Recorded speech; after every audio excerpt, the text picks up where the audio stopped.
Okay, we're gonna do this one this direction and see if we like this better. So this is some extra practice. So if you need some help with this, this is a good place to start. So we're gonna start with this. Now remember, when you read a problem, you wanna first kind of mark out which things that you know. So when we look at this, we have several things that we know. We know you're standing still at the beginning.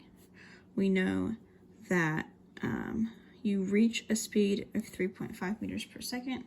We know it takes you 1.75 seconds, and we know you're looking for acceleration. So the first thing we want to do is list the things we know over on the side. So standing still at the beginning means your V0 is 0. And then you have a speed of 3.5 meters per second. That's the speed at the end, so that's your regular V. And then you have 1.75 seconds. That's a time. It's how long it took you to do that. So we have a time is 1.75 seconds. And we're looking for acceleration. So again, sometimes the easiest thing to do with these is to look at what you don't have. We don't have any kind of a distance here. So we want to make sure we pick an equation that does not have distance in it. So this one is written on your equation sheet as V equals V0 plus AT. Excuse me. You can do this and then solve for A, or the definition of acceleration is the change in velocity over time. I usually start with that one if I'm solving for A.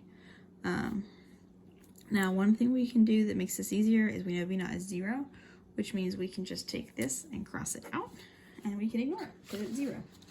And then the next thing we need to do is plug in our equation, or plug in our values, because we have it solved for A already. So our V is 3.5 meters per second. Our time is 1.75 seconds. One thing we did not do at the beginning is check our units. You do need to make sure your units are consistent. So if this has a seconds in it, this needs to be in seconds, which this one is. If you ever have a problem with like hours or minutes as one and seconds as the other, they've got to be in the same unit to be able to do these equations. So we're going to do this. We divide that. We get 2 exactly. So that means our acceleration, everything here has at least 2 sig figs. Excuse me. So this is going to be 2.0 meters per second squared. That's our acceleration unit. It's also what happens when you put meters per second over seconds. You get meters per second squared, which is the same thing as meters per second per second. So if you see it written that direction or that way, same thing. So we'll go to the next one. Sorry, I got a spot on my paper. So when you're riding a bike, you start going downhill. At the top, you're going this, so that's your initial velocity. So V0 is 3.25 meters per second. At the bottom, you're going 5.75, so that's your final velocity.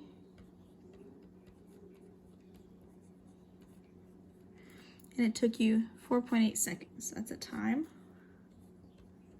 So 4.8 seconds. And it's asking us how far. So how far did you travel? That's a distance. So that's the thing that we're looking for. So on this one, you will notice we do not have acceleration. Now all of our equations have acceleration in them. So what we're gonna have to do is first solve for acceleration. So I'm gonna use the same equation we used last time, which is this one. We can find acceleration, then we can use a different equation. So our acceleration is gonna be 5.75 minus 3.25 over 4.8, because that's our final velocity, initial velocity, and time. And we get 0.52083. Now I'm not rounding this because we're not done. You don't really want to round until you're at the very end of your problem. So we're going to keep that. If you have your calculator where you can keep that number in and actually use that to plug back in without rounding at all, that's preferable. So we're gonna do that. So then to find how far, you can either use the delta x equals v0 t plus 1/2 at squared, or you can use the v squared equals v0 squared plus 2a delta x. Either one is fine. one of them is already solved for x. So I'm going to go with that one because it's just going to be faster and easier. So we have v naught t plus 1/2 a t squared. You'll see me write this both directions because it really doesn't matter because they're being added. So either way is fine, whichever one you like better. I will probably switch back and forth. They mean the same thing. So we take that and we plug in all the numbers. We know everything, and it's already solved. So v naught is 3.25, t is 4.8, a is what we have down here. So the 0.52, I'm going to write 0.52, but I'm going to actually plug in more digits when I actually go to do the problem. And then 4.8 squared. If you have a calculator that you're using correctly, you can do all that in one step in your calculator. You end up with 21.6 meters, which rounds to 22 when you do sig figs, and that is how far you traveled. So the next one, you are approaching a green light and turns yellow. So you accelerate at this rate. So that's your acceleration, 2.1 meters per second squared. You were driving 16.8 meters per second when you saw the light turn yellow. So that's how fast you were going at the beginning of this problem. The intersection is 5.5 meters long. That's a distance.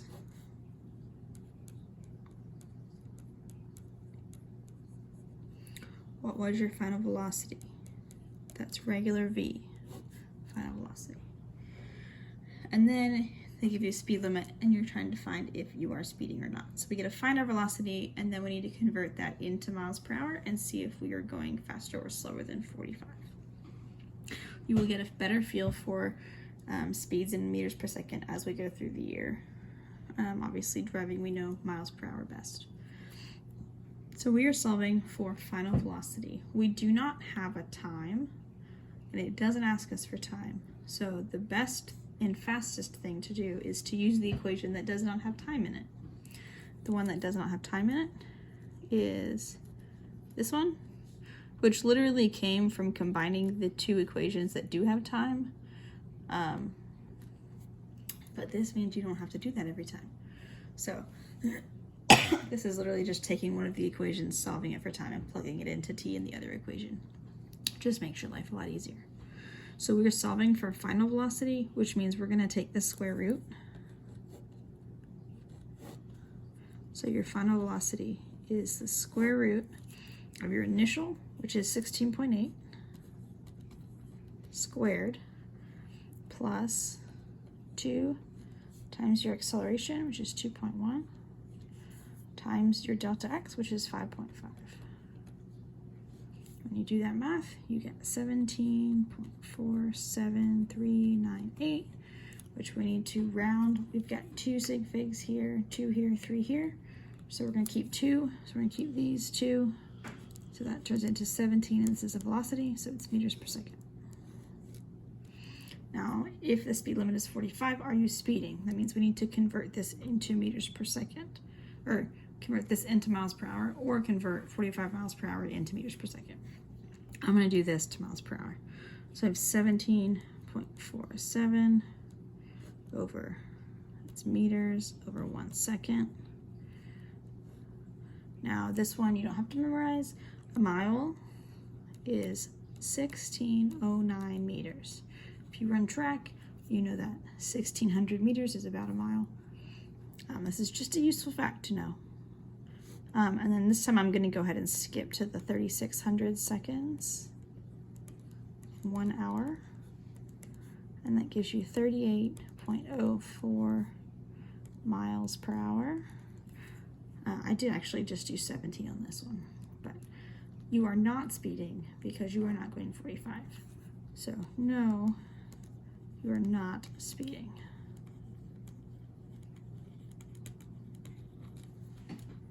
So you're good. I don't know why you're going that slow to start with, but yeah. So let's go to the next one. Sorry. There we go. Now this one, there's kind of two ways to do this. I'm going to do both so you can see. It does not matter. It's just whichever one you see first. There's a lot of physics that's like that. Sometimes there's more than one way to get to the right answer. So you know that a light will be yellow for 3 seconds. So time is 3 seconds. You are driving 15.5. So that's your initial velocity because it's at the beginning. You can accelerate 1.75 meters per second squared.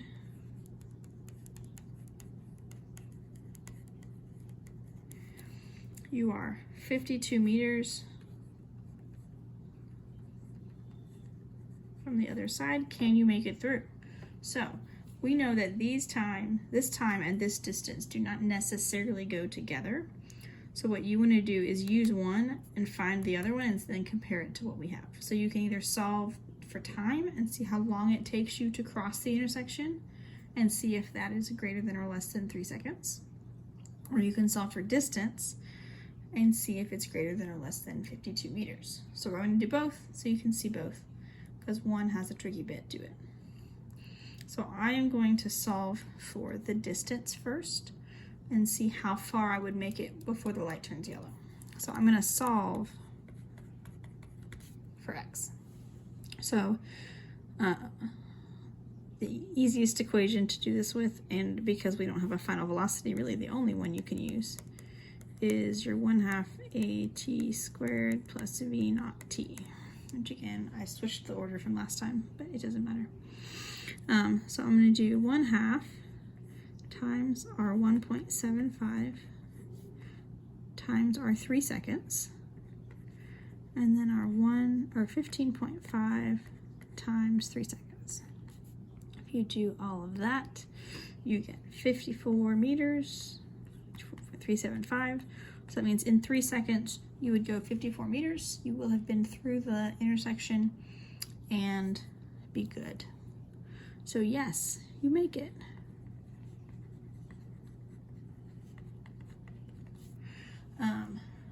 So the other way you can do it is to solve for time. So this one's a little tricky. So you're going to use the same equation. It's just that time is what we don't know. And you'll see where it gets tricky in a second. So our delta x is 52. We have 1/2, 1.75. T we don't know, so it's got to stay there. You'll see in a second why I'm plugging numbers in before I'm trying to solve for this t. I can't solve that for t. So the way you have to do this one is you have to use the quadratic formula.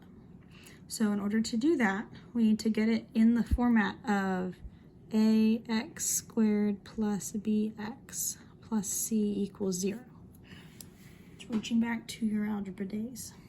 So we need to get the t squared. I'm going to do it I usually write it in that order to make it easier. So I'm going to multiply that. If I multiply that, I get 0.875, or 0.875 t squared.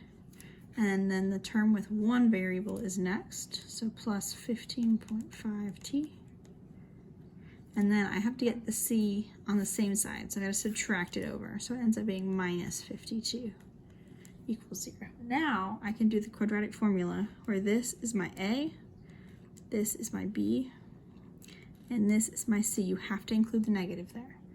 And so this is where you do the negative b plus or minus the square root of b squared minus 4ac all over 2a. This is also on your equation sheet. I also can help you program it into your calculator if you would like to, because it just makes it easier.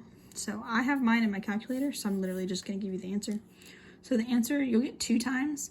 One of them will be negative, which we are not going back in time, so you can ignore that one.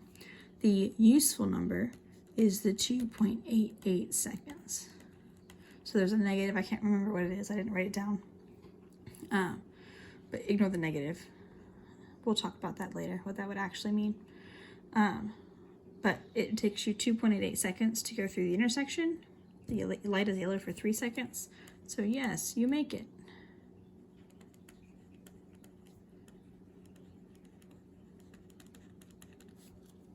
Okay, And then we have one more. There's one thing I'm going to make sure you see in this one. So you throw a baseball, it travels to home plate. I want to find the ball's velocity. So we're assuming once you throw it, that it's essentially not slowing down. It would slow down slightly because of air resistance. We're assuming it's not slowing down. And then a batter hits it and it gets a new velocity. So there's two things happening. So there's the throwing the ball and then there's the hitting the ball. So the throw part, it's going a distance of 18.4 meters in this amount of time.